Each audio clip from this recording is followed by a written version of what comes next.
अब हम देखने जा रहे हैं ऑब्जेक्टिव क्वेश्चंस जो बहुत ही इंपॉर्टेंट है डीएनएफ ब्लॉक चैप्टर्स में। तो पहला सवाल बच्चे देखो, आपको ऐसा आएगा कि जनरल इलेक्ट्रॉनिक कॉन्फ़िगरेशन क्या होता है डी ब्लॉक एलिमेंट का। तो हम सबको पता होना चाहिए n-1 d1 से 10 ns1 to 2 जो पहला ऑप्शन था।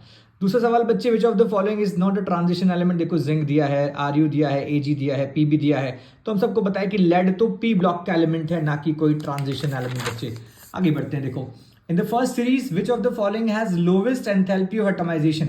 enthalpy of atomization directly proportional होता है अनपेड इलेक्ट्रॉन के। तो आप समझना है यहाँ पे जिंक के पास अनपेड इलेक्ट्रॉन नहीं है, तो जिंक की एंथैल्पी ऑफ एटमाइजेशन सबसे कम होगी। फिर कहता है irregular trend in the standard reduction potential value of the first row transition element is due to. सब लोग ध्यान रखेंगे, इरेगुलर ट्रेंड का रीजन यहाँ पे क्या है, irregular variation of sublimation enthalpy. यही एनसीईआरटी में लिखा है। क्या था बच्चे, which element does not show variable oxidation state। Scandium, vanadium, iron, mercury. तो हमको पता होना चाहिए स्कैंडियम नहीं दिखा पाएगा वेरिएबल, सिर्फ +3 दिखाएगा मैक्सिमम केसेस में। फिर कहता है the maximum oxidation state of osmium is, हमें आना चाहिए +8। Which of the following oxidation state is the most common among the lanthanoid. तो हम सबको पता है कि लैंथेनॉइड मेनली क्या दिखाते हैं, +3, क्योंकि वो उनकी केमिकल रिएक्टिविटी एल्युमिनियम की तरह ऑलमोस्ट सिमिलर होती है।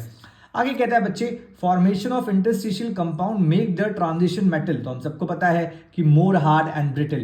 Which of the following oxides of chromium is amphoteric. Amphoteric का मतलब आप सबको पता है, तो आंसर क्या होगा, Cr2O3। देखो CrO बेसिक होगा, CrO3 जो है यहाँ पे ये एसिडिक होगा, CrO5 भी एसिडिक होगा, बट Cr2O3 क्या कहलाएगा बच्चे, एम्फोटेरिक।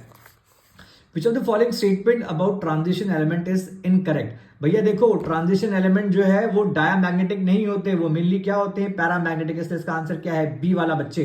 फिर कहता है इन KMnO4 the oxidation state of manganese is, हम सबको पता है जी +7। KMnO4 ऑन हीटिंग गिव्स, अभी हमने पढ़ा था K2MnO4 + MnO2 + O2। Which of the following is the strongest base, हमको पता है lanthanum hydroxide because of lanthanoid contraction बच्चे। तो LaOH का होल थ्राइस इसका आंसर था। इलेक्ट्रॉनिक कॉन्फिगरेशन ऑफ गैडोलिनियम का सवाल बहुत आता है, ध्यान रहे एटॉमिक नंबर 64 है, आपको दिया रहेगा, आंसर है हाफ फिल्ड होगा। तो Zn54 4f75d16s2। Name a member of lanthanoid series which is well known to show +4। अरे बाबा, सीरियम। सीरियम। आगे चलते हैं। अगला है बच्चे, the minimum oxidation state exhibited by actinoid is, the maximum. तो आंसर है +7।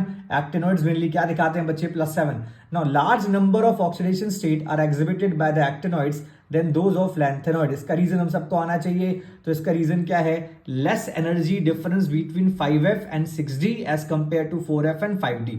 लास्ट सवाल बच्चे, what is the cause of lanthanoid contraction. रटा होना चाहिए, poor shielding effect of 4f atomic orbital बच्चे।